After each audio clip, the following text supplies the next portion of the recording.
नमस्कार मंडळी, मी संध्या सप्रे. कसे आहात तुम्ही सगळे? यूट्यूबवरील अमृताचे डोही या माझ्या आध्यात्मिक चॅनलमध्ये मी तुम्हा सगळ्यांचं स्वागत करते. आपण भागवत कथा पुराण बघत आहोत.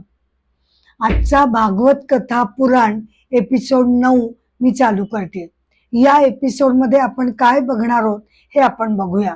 यामध्ये आपण उद्धव आणि विदुर यांची भेट बघणार आहोत.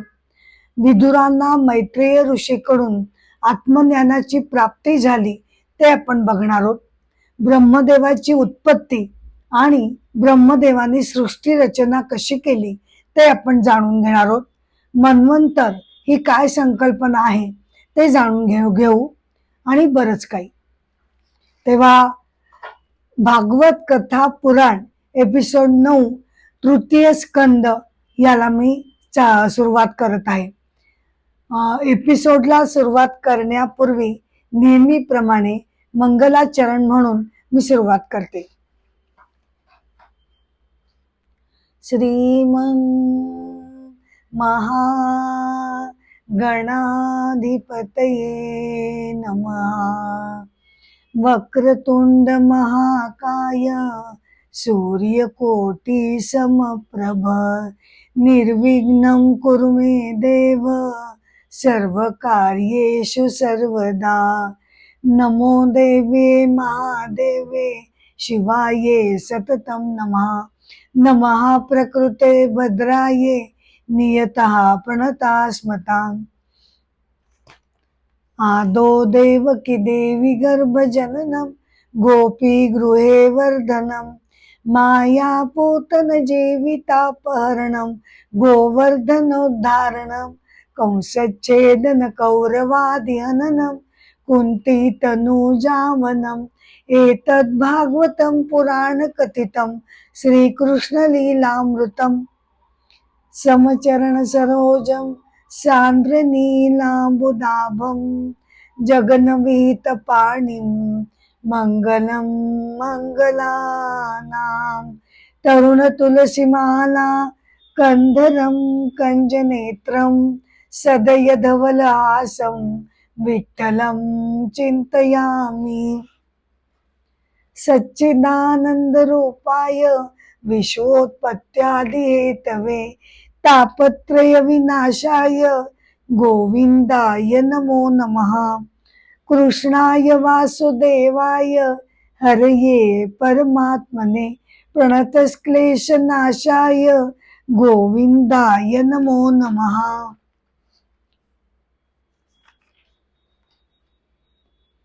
भागवत कथा पुराण एपिसोड 9 तृतीय स्कंद भाग पहिला. तृतीय स्कंदाचा विषय आहे सर्ग किंवा सृष्टी रचना. युद्ध होऊ नये, महाभारताचं युद्ध होऊ नये म्हणून तहाची बोलणी करायला पांडवांनी प्रत्यक्ष भगवान श्रीकृष्णांना कौरवांकडे पाठवलेलं होतं. कारण त्यांची आशा होती की कोणत्याही परिस्थितीत जर युद्ध टळलं गेलं तर मनुष्य संहार वाचेल आणि नाश सगळा वाचू शकेल. भगवान श्रीकृष्णांनी कौरवांना परोपरीनं समजावून सांगितलं. त्यांना सांगितलं अर्धा राज्य नको, भले आम्हाला 5 राज्य 5 गावं जरी दिलीत तरी आम्हाला चालू शकेल.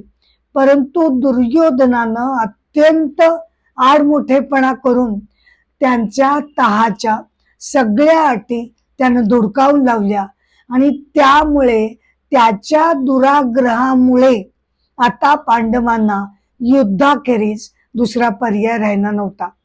भगवान श्रीकृष्ण निराश मनानं निघून गेले.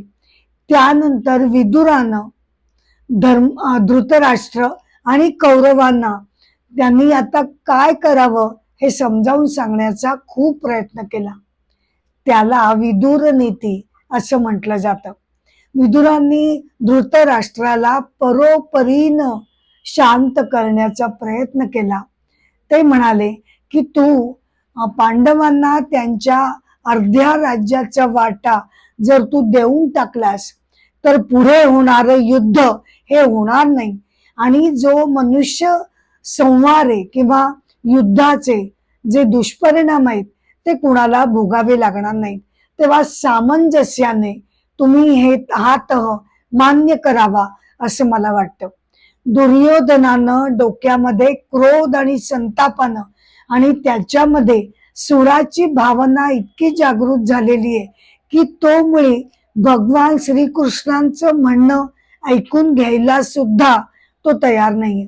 परंतु मला असं वाटतं दुर्योधनाच्या या महत्वाकांक्षेला तुम्ही वेळीच आवर घालावा, नाहीतर त्यामध्ये कौरवांचा नाश होऊ शकेल. परोपरीनं शांत मनानं विदुरानं समजावून सांगितलं, पण धृतराष्ट्रावर आंधळ्या पुत्र प्रेमामुळे त्याचा परिणाम झाला नाही आणि दुर्योधनानं ते ऐकल्यानंतर तर तो इतका काही चिडला. तो म्हणाला की आमच्याच कौरवांच्याच पक्षांमध्ये राहून विदुर आम्हाला असा उलटा सल्ला ते का देत आहेत. त्यांनी आता हे राज्य सोडून निघून जावं हे उत्तम. आता दुर्योधनानं तशी आज्ञा केल्यामुळे विदुर शांत मनानं कुठची तक्रार न करता त्यांनी हस्तिनापुराचा त्याग केला आणि वेगवेगळ्या तीर्थक्षेत्रांना ते जाऊन पोचले. ते यमुना तीरी जेव्हा जाऊन पोचले तेव्हा त्यांना उद्धवाची त्यांची गाठभेट झाली. तोपर्यंत बराच काळ निघून गेला होता आणि विदुरांना काही कोणत्याच गोष्टी ज्या घडलेल्या आहेत त्याची नीटशी कल्पना नव्हती. त्यांनी उद्धवांना विचारलं की भगवान श्रीकृष्ण बरे आहेत ना, द्वारकेलाच आहेत ना. तेव्हा उद्धवाला अतिशय शोक अनावर झाला. डोळ्यामधनं त्याच्या गळागळा अश्रू व्हायला लागले आणि कसं बस संयम ठेवत तो म्हणाला, भगवान श्रीकृष्ण वैकुंठाला गेले. आणि मग सगळं त्यांनी कथन केलं. आता पांडवांचं राज्य हस्तिनापुरामध्ये चालू आहे, सुरू झालेलं आहे, हेही त्यांनी सांगितलं. त्याचप्रमाणे उद्धवांनी विदुरांना हे सांगितलं की मी भागवत धर्माचा प्रचार आणि प्रसार करावा यासाठी भगवंतांनी मला एकट्यालाच बद्रिकाश्रमाला पाठवून दिलं की ज्यामुळे यदूंचा आमचा जो संहार झाला त्यामध्ये मी नव्हतो. मग बद्रिकाश्रमाला मी येऊन पोचलो. परंतु तरी सुद्धा क्षणाक्षणाला मला भगवंतांची आठवण येते आणि माझं मन व्याकुळ होतं. विदुरांनी अत्यंत दुःखानं म्हटलं की मला त्यांची भेट घ्यायची राहून गेली.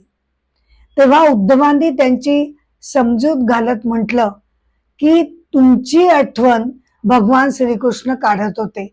त्यांनी मैत्रेय ऋषींना तुम्हाला आत्मज्ञानाची प्राप्ती करून द्यावी असं त्यांनी मैत्रेय ऋषींना सांगितलेलं होतं.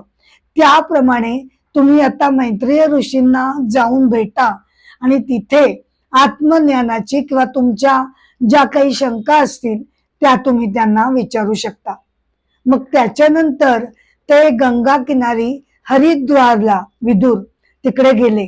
तिथे मैत्रेय ऋषींचा आश्रम होता.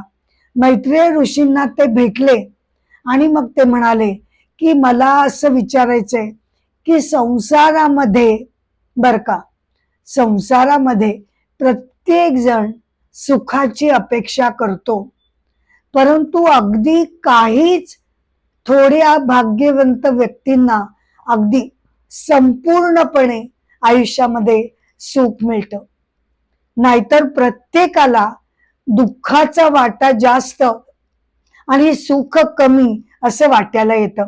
मग यावर साधन काय, साधकांनी काय केलं पाहिजे. तेव्हा मैत्रेय ऋषी हसले आणि ते म्हणाले, भगवंतांची आराधना, त्यांचं नित्य स्मरण. आपण जरी संसार चक्रामध्ये कितीही मग्न असलो तरी सुद्धा आपल्या आराध्य दैवताचं चिंतन आणि स्मरण हे सतत साधकानं करायला हवं. त्यानंच त्याला संसारातील जे प्रश्न आहेत ते सोडवण्याची ताकद त्याला मिळते. ही जी भक्ती आहे परमेश्वरावरची अनन्य भक्ती, त्या भक्तीचं सामर्थ्य मोठं विलक्षण आहे. ती भक्तीच साधकाला वेगवेगळ्या संकटांना, दुःखांना सामोरं जाण्याची ताकद ही भक्ती मिळवून देते. आणि म्हणूनच बर का, आणि म्हणूनच असं म्हटलं जातं की भगवंतांपेक्षा सुद्धा भक्ताची महती ही जरा थोडीशी काकणभर जास्तच आहे. भागवतामध्ये असं म्हटलेलं आहे की भगवंत हे जणू चंदन वृक्षाप्रमाणे आहेत आणि भक्त हे वायूप्रमाणे आहेत. वायूच्या गतीने, हवेच्या गतीने चंदन वृक्षाचा सुगंध सगळीकडे पसरू शकतं. त्याचप्रमाणे भक्ताच्या अपार अनन्य भक्ती सामर्थ्यामुळे भगवंत त्याच्यावर प्रसन्न होतात आणि त्याच्यावर कृपा प्रसाद होतो.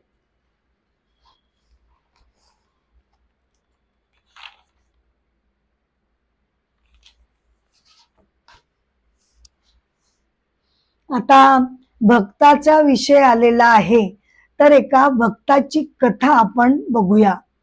संत श्रेष्ठ मध्वाचार्य, बर का, संत श्रेष्ठ मध्वाचार्य.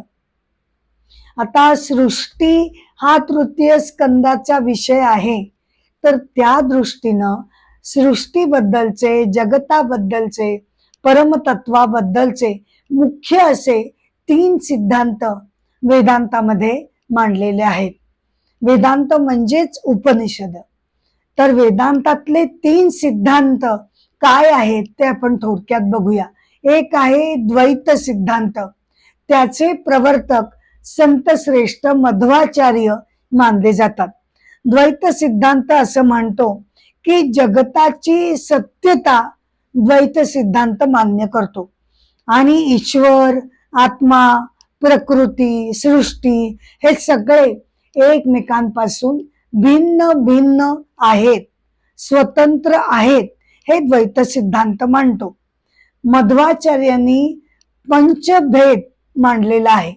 म्हणजे या जगतामध्ये एकूण 5 भेद आहेत, म्हणजेच 5 गोष्टी एकमेकांपासून संपूर्णपणे वेगवेगळ्या आहेत.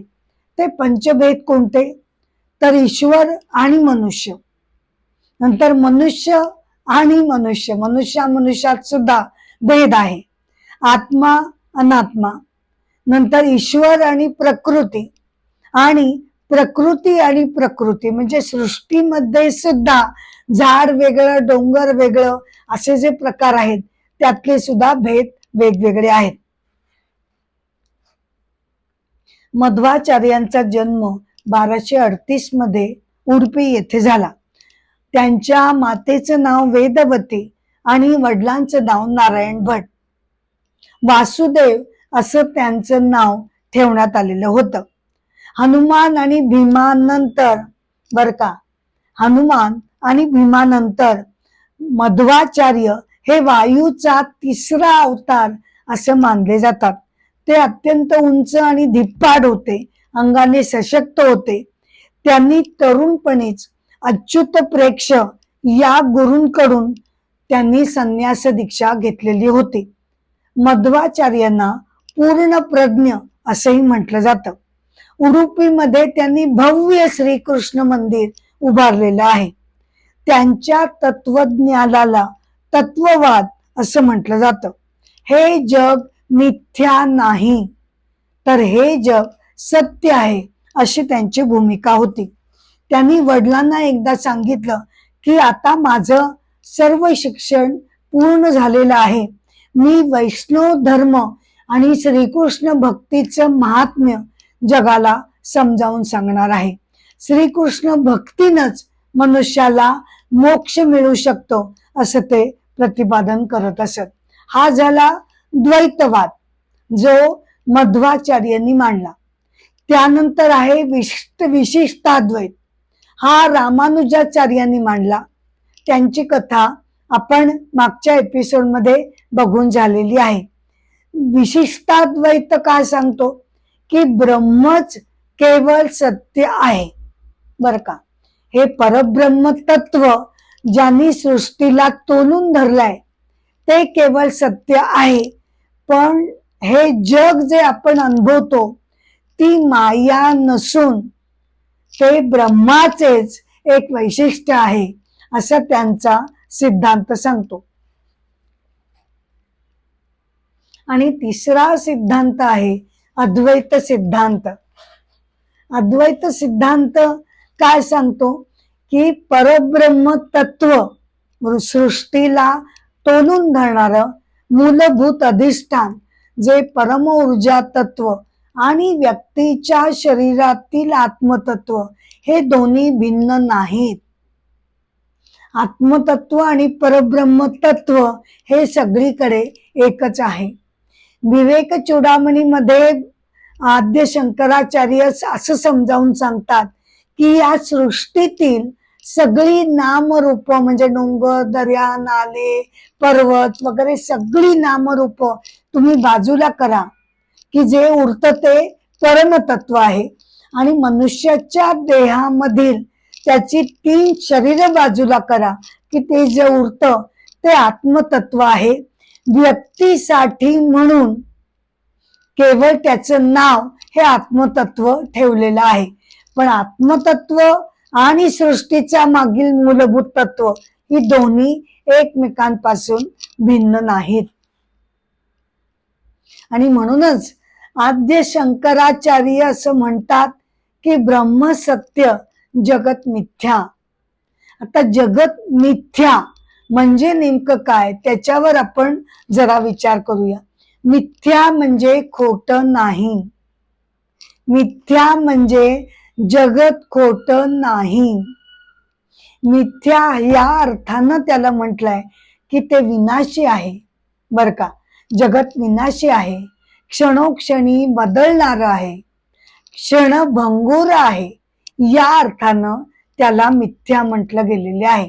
आणि असं जे क्षणोक्षणी पालटणारं जगत आहे त्याची जी सत्यता आहे ती परब्रह्माच्या सर्वश्रेष्ठ सत्यतेबरोबर त्याची बरोबरी होऊ शकत नाही. कारण परब्रह्म तत्वाची सत्यता ही निरंतर आहे, शाश्वत आहे. ती काल होती, आज आहे, उद्याही असेल. तर जगताची सत्यता आत्ता जोपर्यंत ते अस्तित्वात आहे तोपर्यंतच त्याची सत्यता आहे. त्याच्या जन्माआधी ती नव्हती, त्याच्या नाशानंतर ती नसेल. या दृष्टीनं जगताला परब्रह्मासारखी ती परमसत्यतेचा दर्जा आपण जगताला देऊ शकत नाही. ते खालच्या कनिष्ठ सत्यतेच्या पायरीवर जगत येतं. असा त्याचा ब्रह्मसत्य जगत मिथ्या याचा अर्थ होतो. नाहीतर जगत आपण अनुभवतो, प्रत्यक्ष इंटरॅक्शन करतो, दिसतं, बघतो, त्यामुळे त्याला खोटं आपण म्हणू शकत नाही. ते आहे. त्याची व्यवहारिक सत्यता आद्य शंकराचार्य मान्य करतात. फक्त ते एवढंच सांगतात की ती सत्यता चिरंतन नाही, शाश्वत नाही. या अर्थानं जगत मिथ्या म्हटलेलं गेलेलं आहे. आद्य शंकराचार्यांची कथा आपण जरा या निमित्तानं थोडक्यात बघूया. 8व्या वर्षी आद्य शंकराचार्य संन्यास घेऊन घराबाहेर पडले. नर्मदा नदी काठी ओंकारेश्वर मंदिराच्या जवळ त्यांना त्यांचे गुरु गोविंद पादाचार्य यांची भेट झाली. मग त्यांच्याकडे त्यांनी 4 वर्ष त्यांनी शिक्षण घेतलं. वेद, वेदांत, पुराण, इतिहास, भूगोल, गणित, नंतर वेगवेगळ्या शाखांचं शिक्षण त्यांनी घेतलेलं होतं. आता या निमित्ताने आपण हे जाणून घेऊया की आदि शंकराचार्यांना त्यांच्या वयाच्या 5व्या वर्षीच त्यांच्या मातेनं गुरुकुलामध्ये शिक्षण घ्यायला पाठवलेलं होतं. परंतु आद्य शंकराचार्य यांची बुद्धिमत्ता इतकी अलौकिक होती की त्यांनी केवळ 2 वर्षामध्ये बर का, त्यांनी केवळ 2 वर्षामध्ये सगळं शिक्षण त्यांनी शिकून घेतलं.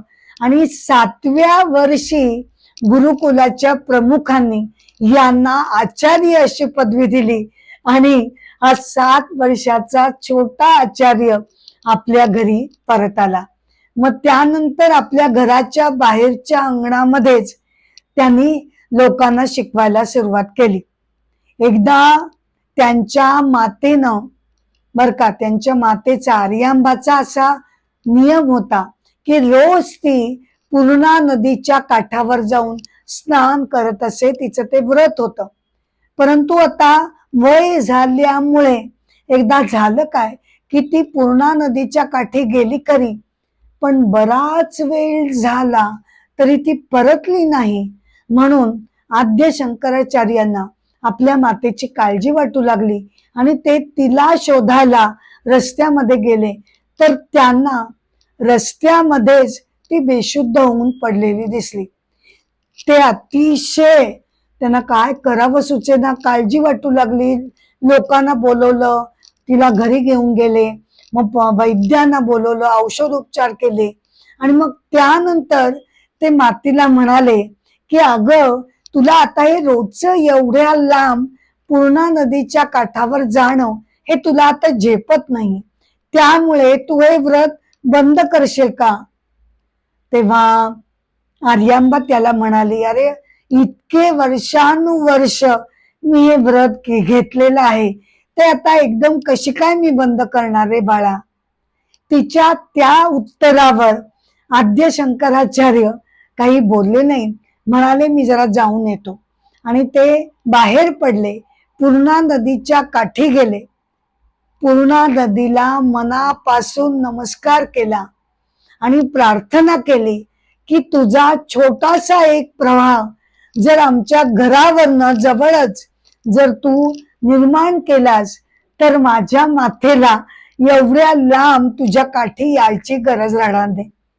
आणि खरोखर त्यांच्या पदरेखांनी त्यांनी जे चिन्ह काढलं होतं त्या चिन्हाप्रमाणे पूर्णा नदीनं आपला छोटासा प्रवाह त्यांच्या घराच्या वरनं नेला आणि मग दुसऱ्या दिवसापासून त्यांच्या मातेला एवढ्या लांब जाण्याची गरज राहिली नाही. असे हे श्रेष्ठ योगी आद्य शंकराचार्य, त्यांचा अद्वैत सिद्धांत काय म्हणतो ते आपण बघूया.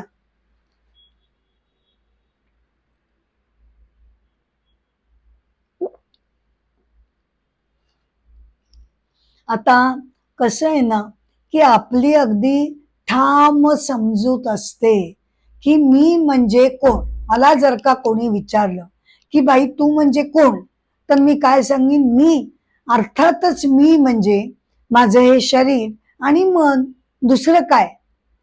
तर अद्वैत वेदांत आपल्याला समजावून सांगण्याचा प्रयत्न करतो की तुमचं खरं स्वस्वरूप, खरं तुमचं आधार कार्ड किंवा खरी तुमची आयडेंटिटी हे तुमचं शरीरातील वसलेलं आत्मतत्व आहे.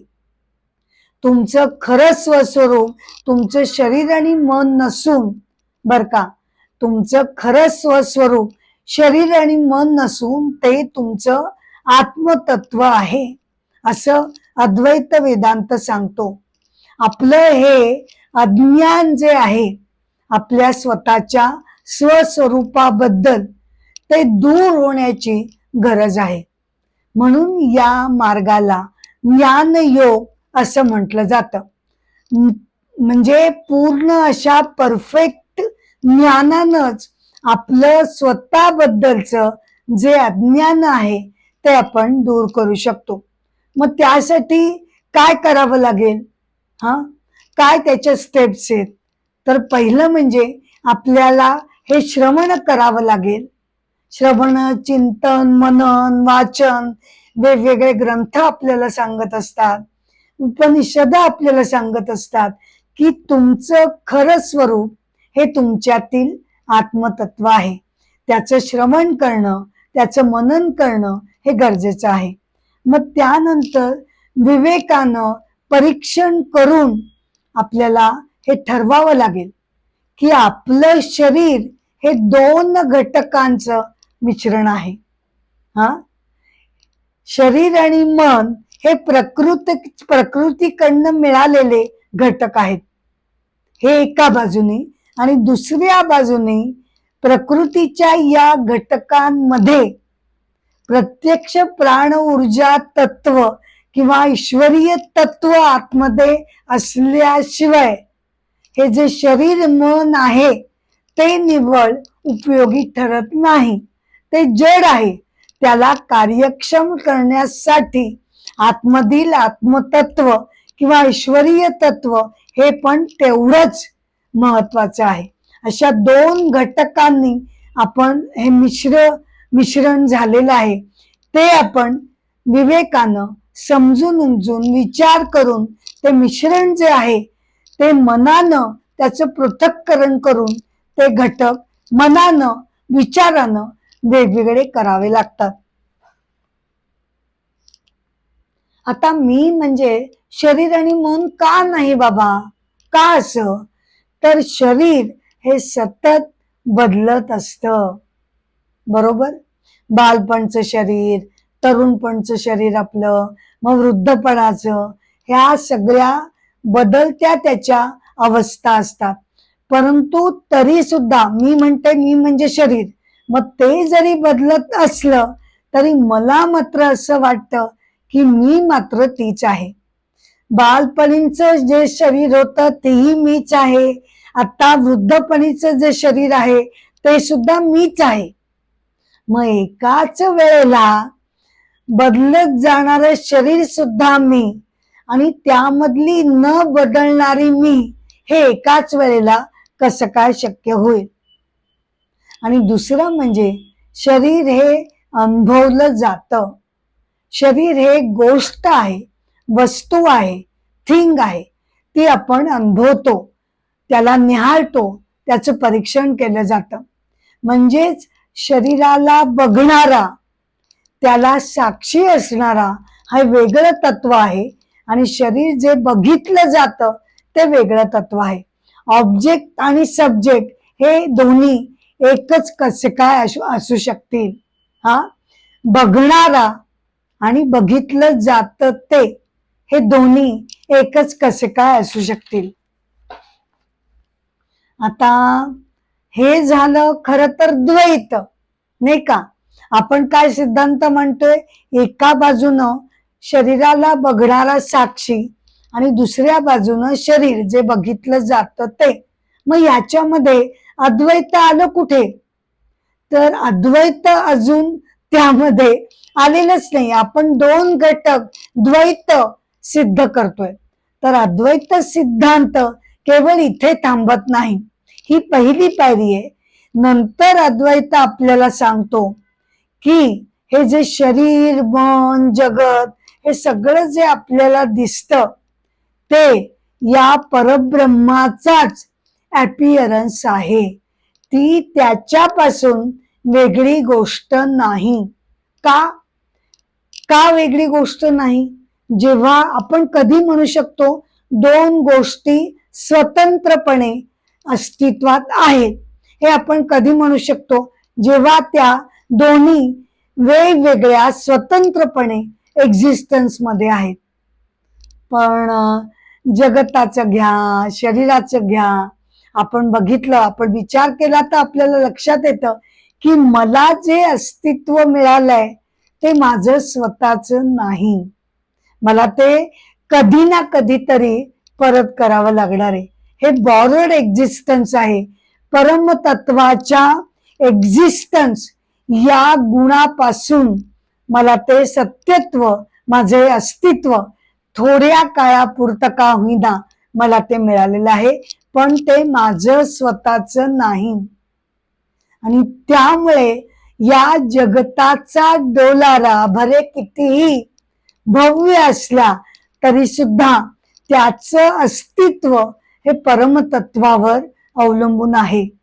जसं सोन्याचे वेगवेगळे दागिने असतात पण त्या सगळ्यामध्ये मूलभूत सोनं हे मूलद्रव्य असतं. दागिने तोडा, ते नष्ट करा, पण सोनं त्याचं मूलद्रव्य हे त्याच्या पाठीमागे अभंग असतं.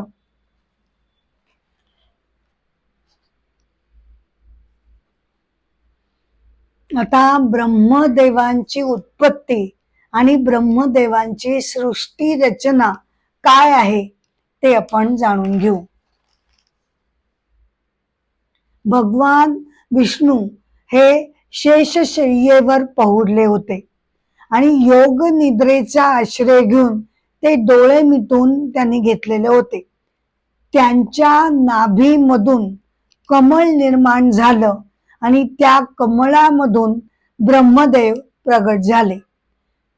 त्यांना चोही बाजूनी त्यांनी बघितलं तर त्यांना आपण आता काय करायला पाहिजे हे नेमकं समजेना, गोंधळून गेले. तेव्हा त्यांच्या कानावर तप तप तप असा आवाज ऐकू आला. म्हणजे आपल्याला तप करायला सांगितलं गेलेलं आहे हे त्यांच्या लक्षात आलं आणि मग त्यांनी हजार वर्षापर्यंत त्यांनी कठोर साधना केली. तेव्हा भगवान त्यांच्यावर प्रसन्न झाले आणि सृष्टी रचनेचं मर्म त्यांनी त्यांना समजावून सांगितलं. ब्रह्मदेव त्याप्रमाणे सृष्टीची रचना करू लागले. तेव्हा त्यांनी प्रथम सनत कुमार, सनंदन या त्यांच्या मानस कुमारांना निर्माण केलं आणि ब्रह्मदेवांनी त्यांना सृष्टीचा विस्तार करायला सांगितला. परंतु हे चारही मानस पुत्र हे निवृत्ती योगाचे होते. म्हणजे काय की संसारामध्ये त्यांचं मन नव्हतं. त्यांना ध्यान धारणा करून परमेश्वराची प्राप्ती करायची होती. त्यामुळे त्यांनी ब्रह्मदेवांना स्पष्टपणे सृष्टी निर्मिती आम्ही करू शकत नाही हे त्यांना सांगितलं. ब्रह्मदेवांना अतिशय राग आला, परंतु काय करणार, ते ऐकत नाहीत. म्हटल्यानंतर त्या रागामुळे त्यांची भुवई जरा वरती गेली आणि त्यातून निळ्या लाल रंगाचा बालक प्रगट झाला. तो मुली आल्या आल्याच रडू लागला आणि त्यांनी ब्रह्मदेवांना विचारलं की माझं नाव काय आणि आता मी कुठे राहू. तेव्हा ब्रह्मदेवांनी त्याला सांगितलं की तू रुद्र आहेस, तुला सृष्टी निर्माण करायची मी जबाबदारी देत आहे. त्याला अनेक पत्नी त्यांनी त्याला दिल्या, परंतु रुद्राने अशी काही भयंकर सृष्टी निर्माण केली की ती सगळ्यांना त्रासदायक होऊ लागली. मग तेव्हा ब्रह्मदेवानी रुद्राला बोलवलं आणि त्यांनी सांगितलं की सृष्टी निर्मितीचं कार्य तू आता बंद कर असं मला वाटतं. रुद्राने ते म्हणणं ऐकलं आणि तो अरण्यामध्ये निघून गेला. मग त्यानंतर ब्रह्मदेवांच्या लक्षात आलं की प्रजेची वाढ नीट योग्य प्रकारे होत नाही. तेव्हा त्यांच्या शरीराचे 2 भाग पडले. त्या विभक्त भागातून एक स्त्री निर्माण झाली आणि एक पुरुष, अशी स्त्री पुरुषाची एक जोडी त्यातून निर्माण झाली. त्यापैकी जो पुरुष होता तो स्वयंभू मनु, सार्वभौम राजा स्वयंभू मनु आणि त्याची महाराणी शतरूपा त्याची पत्नी म्हणून आली. मग त्या दोघांना प्रियव्रत आणि उत्तानपाद असे 2 पुत्र झाले आणि आकुती, देवाहुती, प्रसूती अशा 3 कन्या झाल्या. मग त्यानंतर सृष्टीची वाढ व्हायला लागली.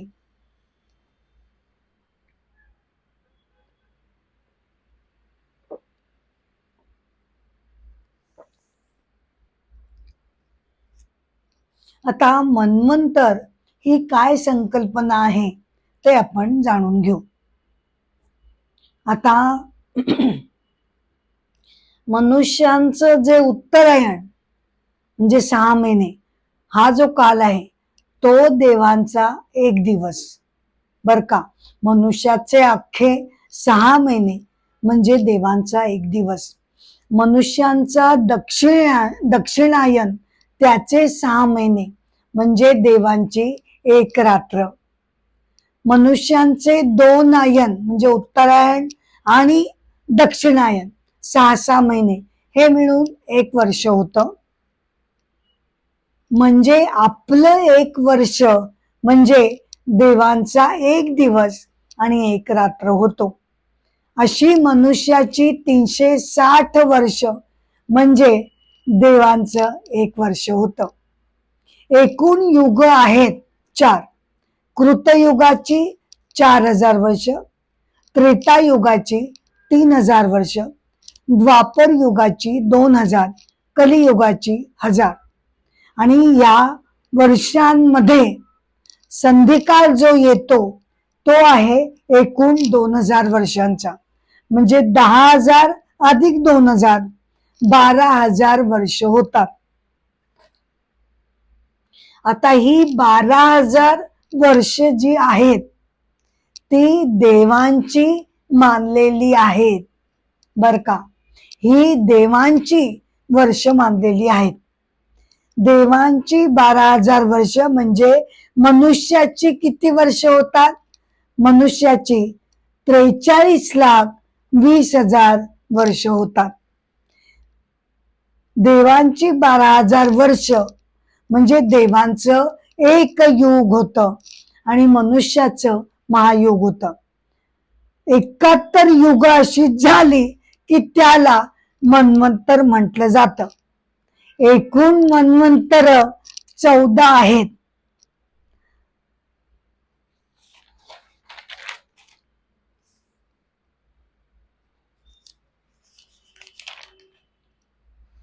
चौदा मन्वंतरांमध्ये संधिकाल धरून 15 संधिकाल येतात. म्हणजे 15 संधिकाल आणि 14 मन्वंतरे म्हणजे देवांची 1000 युग होतात. तेव्हा कुठे ब्रह्मदेवाचा 1 दिवस होतो आणि पुन्हा तसली 1000 युगे म्हणजे ब्रह्मदेवाची 1 रात्र होते. म्हणजेच ब्रह्मदेवाचा 1 दिवस बर का.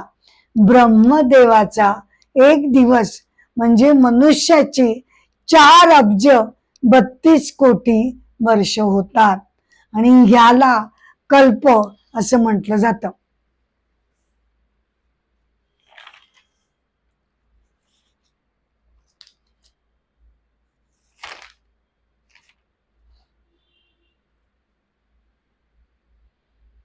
आता संन्यास योग म्हणजे नेमकं काय ते आपण जाणून घेऊ. संन्यास म्हणजे सांसारिक जगताचा त्यातील सुखदुःखांचा विचारपूर्वक त्याग करून त्यातून बाहेर पडणं म्हणजे संन्यास घेणं. या संन्यासाचे 4 मुख्य प्रकार पडतात. कुटीचक म्हणजे काय की प्रथम साधक गावाच्या बाहेर त्याची कुटी झोपडी उभारतो. जेवण खाण त्याला घरूनच काही काळ येतं. मग त्यानंतर बहुधक म्हणजे वेगवेगळ्या घरातून आता साधक भिक्षा मागण्यासाठी बाहेर पडतो. मग त्यानंतर हंस म्हणजे काय देशभर साधकाची भ्रमंती चालू होते.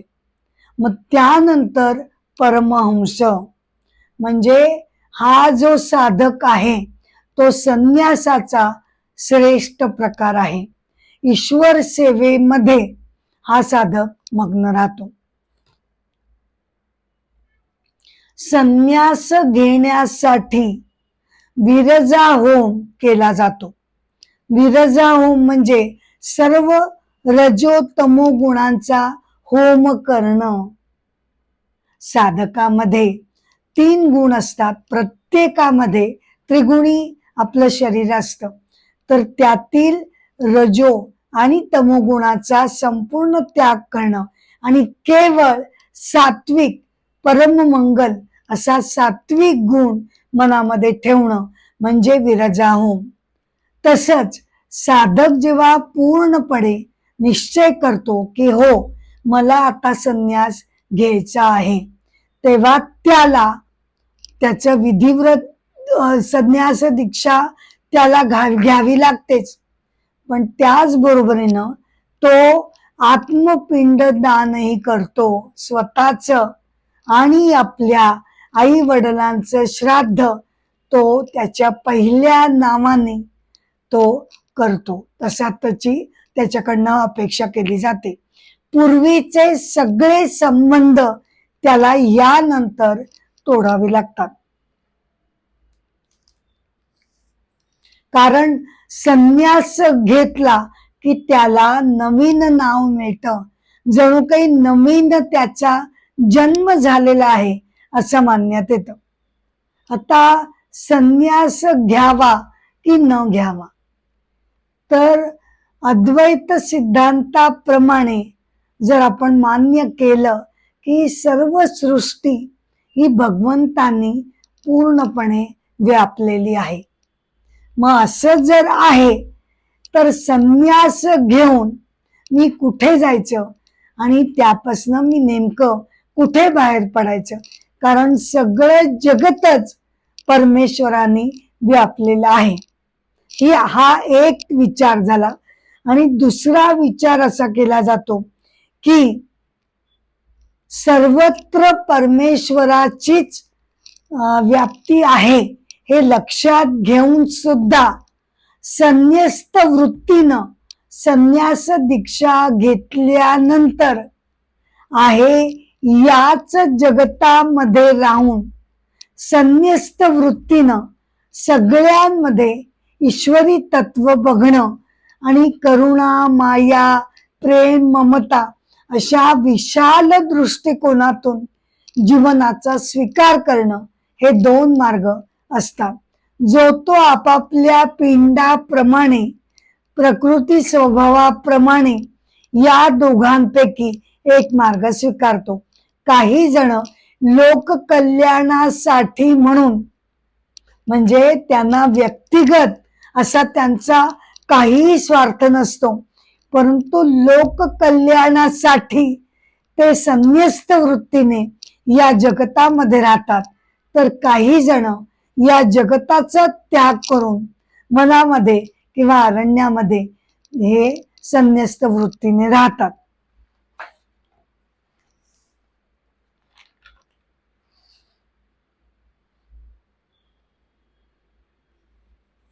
आदि शंकराचार्य संन्यस्त वृत्तीला मृत्तिका वृत्ती असं म्हणतात बर का. म्हणजे काय मृत्तिका वृत्ती? म्हणजे काय की घट हजारो आहेत, मातीपासून बनलेले वस्तू ज्या आहेत, घट जे आहेत ते भरपूर आहेत, परंतु ज्ञानी साधक त्या घटांच्या वेगवेगळ्या रंगरूपाकडे लक्ष न देता तो त्या सगळ्यांचा मूलभूत घटक एकच आहे, मातीच आहे, मृत्तिका आहे हे त्याला समजतं आणि त्या भावनेनं तो घटांकडे बघतो. तर आपली सांसारिक लोकांची वृत्ती ही घटवृत्ती आहे. म्हणजे काय की सगळ्यांचा मूळ धागा हा मृत्तिका आहे हे माझ्या पटकन लक्षात येत नाही. माझं चित्त त्या वेगवेगळ्या रंगरूपाच्या घटांकडे खिळून राहतं. ही झाली घटवृत्ती.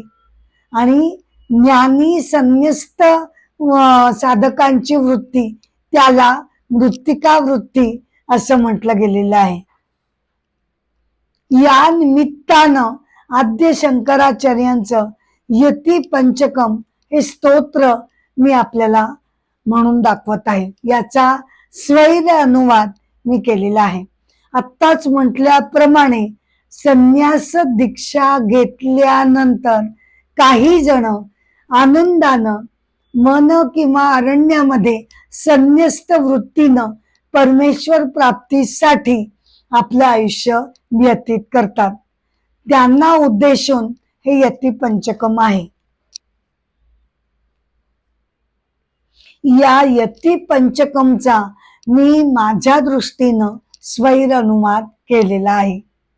वेदांत तत्व असे सर्वस्व जयासी म्हणजे उपनिषदातील तत्व सर्वस्व जयासी असा जो यती असे सदा निर्मळ, तृप्त असे सदा जो भिक्षेवरी केवळ, अंतर्तृप्तता ही संन्यसत्वाची पहिली खूण मानली जाते. मला हे हवं ते नको, आज हे मिळालं ते मिळालं नाही असं त्याची तक्रार नसते. तृप्त असे सदा जो भिक्षेवरी केवळ, दुःख मुक्त होऊन येतो उरे आता परमशांत केवळ, प्रेम वात्सल्याचा जो दयाळू सागर, त्याला आता भेदभाव काही राहिलेलाच नाहीये. हा वेगळा तो वेगळा, हा परका हा नको तो हवा, असा भेदभाव आता त्याला राहिलेला नाही. तो सगळ्यांकडे प्रेमळ करुणामय दृष्टीनं तो बघत असतो. प्रेमळ वात्सल्याचा जो दयाळू सागर, लेऊन कोपीन फिरे तो यती भाग्यवंत खरोखर.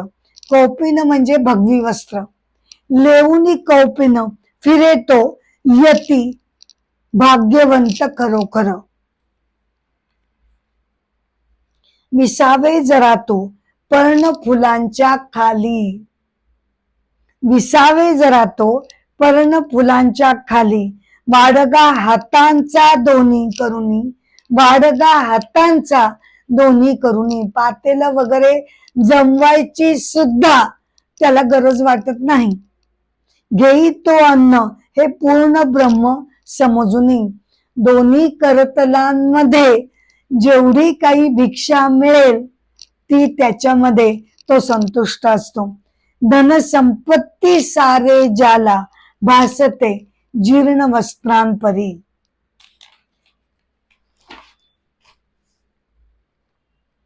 आसक्ती शरीराची त्यागुन, आसक्ती शरीराची त्यागुन का घडत आहे? कारण त्याला आता कळलेलं असतं की माझं खरं स्वस्वरूप हे शरीर आणि मन नसून ते आत्मस्वरूप आहे. आसक्ती शरीराची त्यागुन तो होई ईश्वर चरणी लीन, विकार अन वासना कामनांचे नसे जास आता हो स्मरण.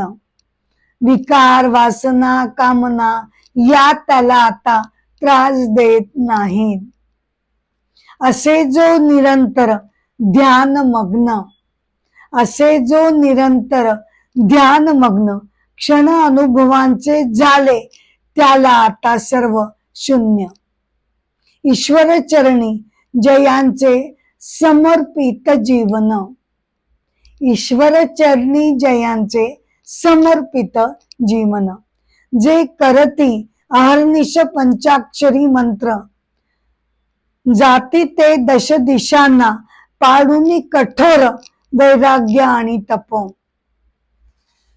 असे आदि शंकराचार्यांनी समस्त संन्याशांना उद्देशून हे यती पंचकम रचलेलं आहे.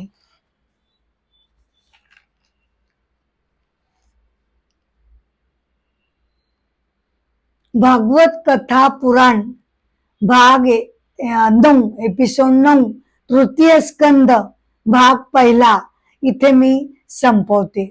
हा एपिसोड जरी मी संपवत असले तरी सुद्धा मी तुम्हाला विनंती करते की अमृताचे डोही या माझ्या YouTube चॅनलला कृपया तुम्ही शेअर करावं, लाईक करावं आणि सबस्क्राईब करावं ही माझी नम्र विनंती आहे.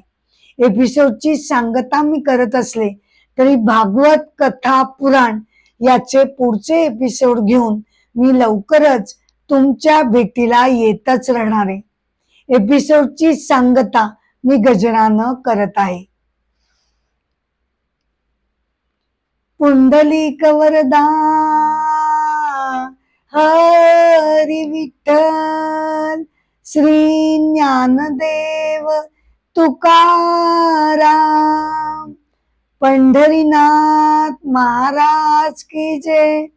राजाधिराज रामचंद्र महाराज की जय, भगवान गोपाल कृष्ण महाराज की जय, मंगल मूर्ती मोरया। जय जय राम, राम कृष्ण हरी, जय जय राम, राम कृष्ण हरी। राजा राम कृष्ण हरी, राजा राम कृष्ण हरी हरी, जय जय राम, राम कृष्ण हरी, जय जय राम, राम कृष्ण हरी हरी। नमस्कार.